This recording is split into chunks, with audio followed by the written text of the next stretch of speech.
Hola, soy Rafa de Regil y quiero platicar contigo de un tema que me parece que es nuclear en el proceso educativo, sea formal o sea informal, y es el de la evaluación.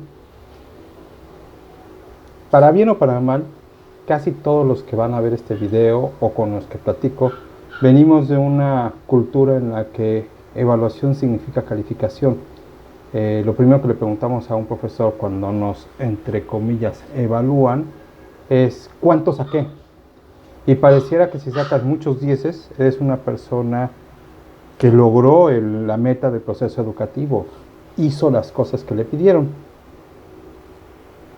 Fíjate que hace unos años, cuando tuve que platicar con un reclutador, una persona de recursos humanos que reclutaba porque los estudiantes de la preparatoria donde yo trabajaba solían tener una práctica como obreros, me decía que cada vez era más frecuente que él y algunos de sus compañeros reclutadores de otras compañías sospechaban de las personas que venían con muy buenas calificaciones. Empezaban a hacer la entrevista y le preguntaban y salía el asunto del promedio y tenía 9.9 de promedio o 9 o 10, ¿no? Y yo le pregunté por qué, me dio dos razones y me voy a detener hoy más en una que en otra, pero las dos me parecen igualmente válidas. Oye, la segunda es que son personas muy egoístas que son capaces de hacer un trabajo en equipo, no hacerlo en la realidad en equipo, sino hacerlo ellas y poner el nombre de todo el equipo con toda elegancia, el 10. Eso es una conducta frecuente. Y en los equipos de trabajo eso rompe, porque en realidad hay dinámicas que o nos distribuimos el trabajo y le entramos todos, o truena. Pero la otra era muy interesante. Las personas que sacan muchos 10 son expertas en seguir las instrucciones del profesor. Saben seguir las instrucciones y son muy buenas si el jefe les dice qué hacer. Pero una vez que el jefe no dice qué hacer, no saben hacia dónde moverse, ya no saben qué cosa. ¿Por qué? Porque el sistema de calificaciones lo importante era yo cumplo lo que tú me dices y saco 10. Y si saco 10 quiere decir que lo hice muy bien. En ese momento eso me hizo pensar por qué lo que se pretende en la educación es que la persona sea acompañada para volverse autónoma. ¿Qué significa esto? Significa que la persona tenga ciertas condiciones que un educador creó, ya que tiene la posibilidad de hacer una especie de laboratorio de experimentación pedagógica, de tal suerte que al entender lo que hay que hacer y seguir lo que modélicamente ha sido diseñado, en la evaluación pueda pensar, bueno, a ver, ¿qué se me proponía? Se me proponía que yo coloreara un mandala. ¿Qué fue lo que hice? ¿Por qué lo hice? ¿Para qué lo hice? Si la respuesta es para agradar al profesor, hay problemas. Porque o el profesor no sabe qué están haciendo o el alumno no entendió.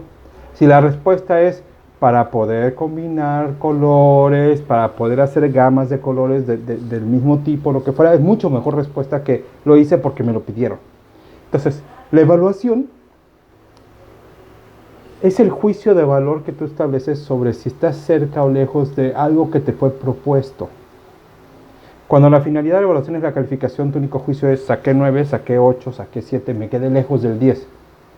Pero puede ser que el juicio de evaluación es, sí, logré entender cómo se combinan los colores, cómo se contrastan los colores, cómo se hace una gama de un solo color. Y lo puedo hacer esté o no esté el profesor, haya yo sacado 10 o no haya sacado 10. Por ejemplo, yo sé combinar, aprendí a combinar el color, aprendí a contrastar el color, que era el propósito del ejercicio, pero no lo entregué a tiempo. Saqué cero, pero hice el aprendizaje. Sé que estoy cerca de lo que se me propuso. Y entonces, mi evaluación es, logré el aprendizaje, aunque mi calificación no sea afortunada. Hace muchos años, en un curso de antropología filosófica, tuve un estudiante que le costó mucho trabajo y sacó un 6. Y entonces, después de todo su esfuerzo, me dijo, pero es que solo saqué 6. Y yo le contesté, sí, pero es el mejor 6 de tu vida. Nunca te habías esforzado tanto por lograr los mínimos que te permiten acreditar algo que yo tengo que certificar ante una universidad. Y lo que aprendes es, y empezamos a platicar de sus aprendizajes, de lo que a ella le servía para ser autónoma. Al paso del tiempo me la encontré ya como madre de familia, me la encontré en una situación que requería que ella como madre de familia pusiera en juego lo que había aprendido en su licenciatura y recordó aquel mejor 6 de su vida. Y en efecto, fue el mejor de 6 de su vida no por ser un 6, sino porque lo que entendió, que aprendió y le permitió en los siguientes cursos de filosofía cambiar su estrategia de estudio, cambiar cosas, y ahora que era madre, en una condición que tenía que utilizar lo que había aprendido, lo podía hacer con mucha más ventaja que otras personas. La evaluación es el eje de la propuesta educativa. La evaluación es el eje del acompañamiento que podemos hacer quienes educamos de nuestros acompañados, de los educandos, siempre y cuando lo que busquemos sea dialogar sobre algo que se propone al alumno.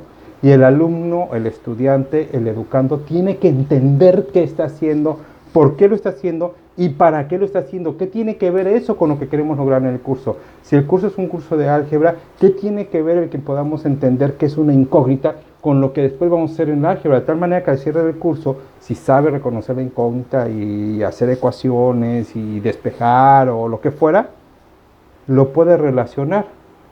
Voy a dar otro ejemplo. Alguna vez me tocó acompañar a alumnos de tercer semestre a un concurso de física donde prácticamente todos los equipos de física eran de quinto semestre, ya estaban, muchos estudiaban en Cebetis y llevaban preparaciones para las ingenierías.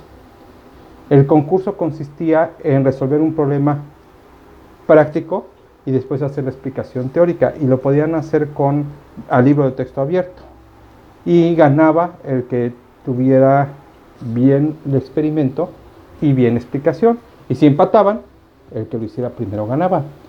Yo llevé 3 equipos, o fuimos 3 equipos, ninguno de mis 3 equipos ganó el primer lugar, pero mis 3 equipos terminaron su parte práctica y su parte teórica sin haber llevado la física que habían llevado los demás compañeros. Entonces yo le pregunté, ¿cómo lo hicieron? Y un muchacho me dijo, si entiendes álgebra, entiendes física. Y entonces me explicó por qué el álgebra era la base de la física y al utilizar los libros de texto habían entendido el problema de hidráulica y lo habían podido resolver adecuadamente. Bueno, ese alumno curiosamente no tenía un excelente promedio, tenía un buen promedio, el promedio suficiente para estar en la preparatoria, pero había logrado el aprendizaje y era consciente que había logrado el aprendizaje. También era consciente que no tenía un 10 de calificación porque no le gustaba entregar todas las tareas, entonces no había como sumar 10, pero había logrado los aprendizajes y además había logrado acreditar. No es así que después fue a la Universidad Nacional, a un programa de alto rendimiento, y lo pudo hacer muy bien, y hoy es un profesionista de éxito. Lo que nosotros dialogábamos, lo dialogamos a partir de referentes concretos cuantificables. Por ejemplo, de 10 ecuaciones, 9 no las pudiste hacer adecuadamente. El problema no es si sacas 1 o sacas 10, es que no tienes lo suficiente. ¿Por qué no lo tienes? ¿Dónde está el atore? ¿Cómo podemos desatorarlo? Y entonces podemos dialogar sobre qué realizar para que la próxima vez lo hagamos mejor.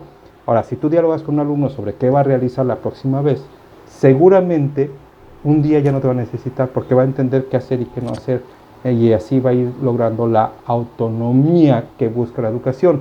La única manera que un estudiante sepa si ha crecido en autonomía es que lo importante de la evaluación sea caer en cuenta de lo que ha hecho, y si lo puede hacer estando el profesor o no estando el profesor, estando su padre o madre o no estando su padre y madre, si ha logrado crecer para la vida y poder hacer las cosas autónomamente. Yo creo que esto nos da para pensar, porque estamos a punto de iniciar el ciclo escolar, en qué queremos ayudar a crecer a nuestros estudiantes desde el preescolar hasta el doctorado. ¿Los queremos ayudar a crecer en autonomía o los queremos ayudar a crecer en codependencia?